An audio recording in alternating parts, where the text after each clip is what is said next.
Exercise 5.1 चे third example दिलेलं आहे. OABCDE is a regular hexagon.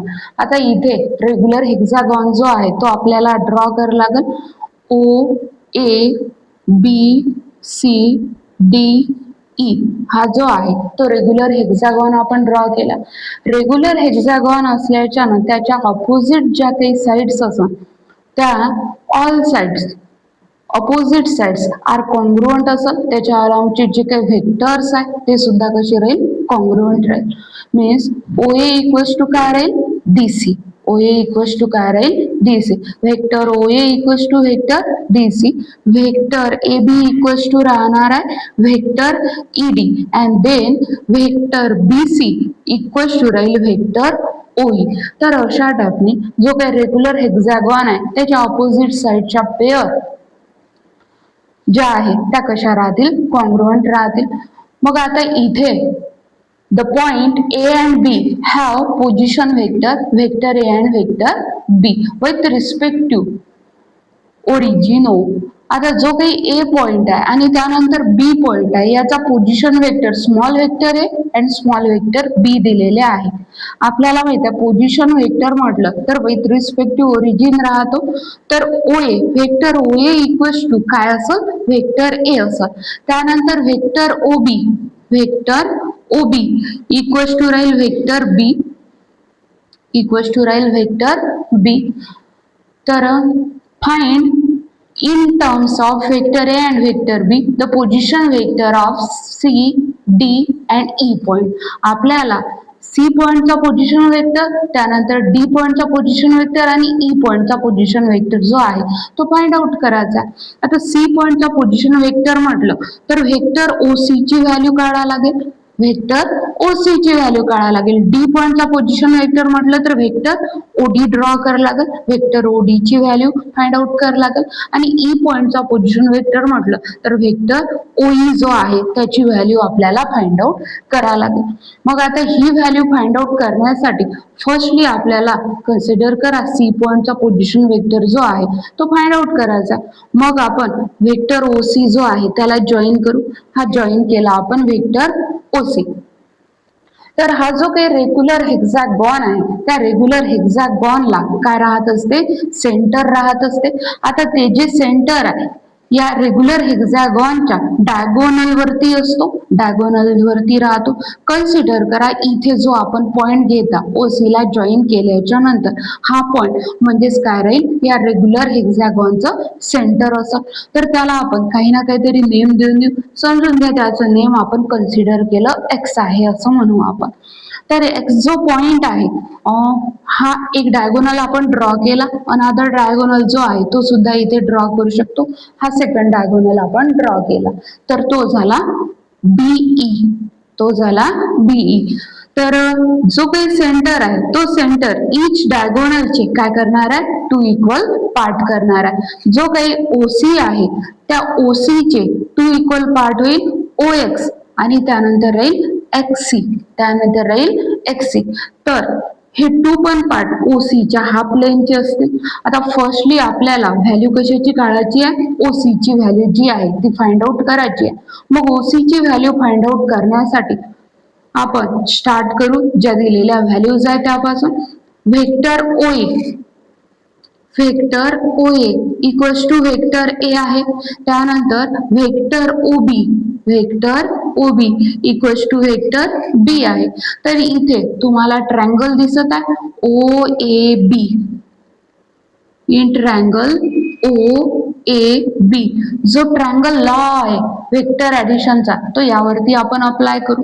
Triangle law of vector addition काय म्हणतो, जे काही 2 साइड्स आहे ट्रायंगलच्या ज्यावरचे ॲरो वन आफ्टर अनदर येणार आहे त्या 2 साइडच्या वेक्टरची ऍडिशन इक्वल्स टू काय राहील, vector along the third side राहील. तर इथे vector OA plus vector AB equals to राहील वेक्टर OB इक्वल्स टू असेल वेक्टर OB. तर वेक्टर OA जो आहे त्याची व्हॅल्यू वेक्टर A आहे व्हेक्टर ए बी असेल प्लस इक्वल्स टू राहील vector O B equals to राहील व्हेक्टर ओ बी. तर व्हेक्टर ए बी जो आहे, आता ओ बी म्हटलं आपण, व्हेक्टर ओ बी ची व्हॅल्यू वरती फाइंड आउटच केली आहे, ती काय आहे, व्हेक्टर बी आहे. व्हेक्टर बी घेऊन घेऊ. Vector A B equals to राहील vector B minus vector A. Vector A B ची व्हॅल्यू आपल्याला मिळाली vector B minus vector A. हिला मार्क करून घेऊ आपण. आता इथे जर तुम्ही ऑब्झर्व केलं, जे काही आपण कन्स्ट्रक्शन केलेलं आहे त्या कन्स्ट्रक्शन मध्ये जर ऑब्झर्व करसा, ओ A B x, O A B x हा जो आहे तो पॅरलेलोग्राम प्रिपेअर झालेला दिसत आहे. पॅरलेलोग्राम मध्ये काय राहत असतात, अपोजिट साइड कॉन्स्टंट कॉन्ग्रुएंट असतात आणि त्यानंतर पॅरलल राहतात. मग आता अपोजिट साइड कॉन्ग्रुएंट आहे, पॅरलल आहे. Vector A B equals to काय राहील, व्हेक्टर ओ एक्स राहील. तर quadrilateral O A B X is a parallelogram. Parallelogram. Therefore, vector A B equals to राहील vector O X. Vector A B आणि vector O X same असेल. Therefore, vector O X equals to राहणार आहे vector A B ची value vector B minus vector A. आणि आपल्याला माहित आहे एक्स जो आहे तो काय आहे, सेंटर आहे. कशाचं, तर रेग्युलर हेक्सागॉनचं. तर X let X be centre of hexagon. Therefore, vector OX equals to vector XC equals to half of vector OC. मग आपल्याला वेक्टर OC ची व्हॅल्यू जर फाइंड आउट करायची असेल तर ती OX च्या कशी राहील, डबल राहील. तर टॉईस ऑफ OX असं, twice of OX equals to twice of vector B minus vector A येऊन जाईल. वेक्टर OC इक्वल्स टू मिळालं मग आपल्याला 2 vector B minus 2 vector A.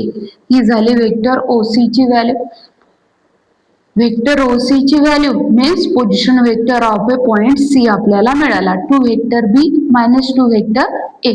आता त्यानंतर पोझिशन वेक्टर फाइंड आउट करायचा आहे कशाचा, आपल्याला डी या पॉइंटचा.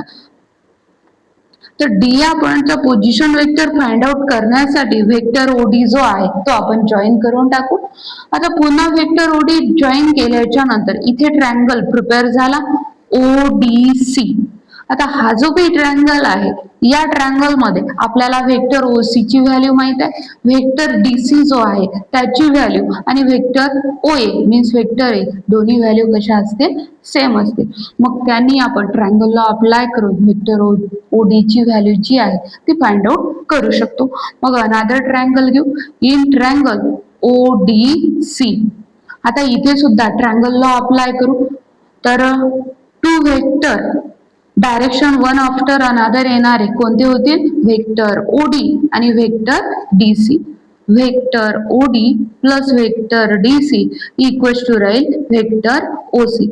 Vector DC equals to vector OA आहे. मग vector OD plus vector OA that is vector A equals to राहील वेक्टर ओसी. तर वेक्टर ओडी इक्वल्स टू असेल वेक्टर ए वेक्टर ओसी मधून मायनस करायचा आहे, पण at the same time vector OC ची ही व्हॅल्यू इथे पुटअप करू. 2 vector B minus 2 vector A minus vector A equals to, तर याची जी काही व्हॅल्यू आहे वेक्टर ओडी ची व्हॅल्यू किती मिळणार आहे आपल्याला, 2 vector B minus 2 vector A minus vector A minus minus plus होईल तर हे राहील मायनस 3 वेक्टर ए. तर अशा प्रकारे डी जो पॉइंट आहे त्याचा पोझिशन वेक्टर आपल्याला मिळाला. आता फायनली कोणत्या पॉइंटचा पोझिशन वेक्टर राहिलेला, वेक्टर ओई ची व्हॅल्यू मीन्स ई पॉइंटचा पोझिशन वेक्टर राहिलेला, तर तो पोझिशन वेक्टर आपण इथे घेऊन घेऊ. तर अनदर ट्रायंगल जो आहे तो कोणता आहे, OED. तर इन ट्रायंगल OED आता या ट्रायंगल मध्ये सुद्धा triangle law of vector addition apply करू. तर vector OE plus vector ED equals to राहील वेक्टर OD.